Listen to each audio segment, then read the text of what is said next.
L'école de Foubé est devenue un décor de Far West. En pleine semaine, le vide, comme depuis 2 mois.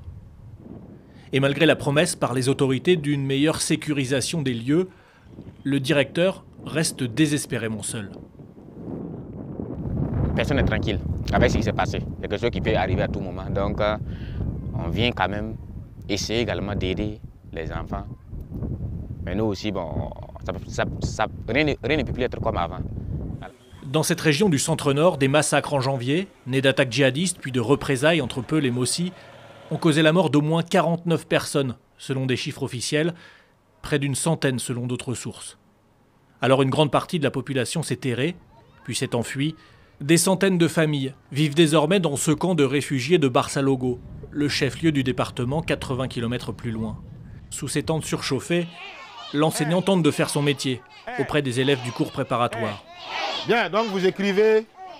Mais avant d'apprendre les leçons, il a fallu retrouver un quotidien serein.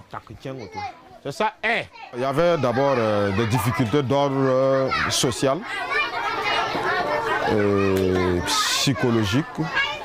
Ils n'étaient pas dans leur environnement au début. Ils n'étaient pas habitués à ce mode de vie-là. Ils ne sont plus dans leur habitat naturel. Et il fallait du temps pour qu'ils s'adaptent. Cette insécurité permanente dans le nord du pays a engendré des déplacements massifs de population et hypothéqué l'avenir immédiat de milliers d'enfants. Une scolarité en pointillé à laquelle s'ajoute le manque d'eau, de nourriture ou de soins médicaux.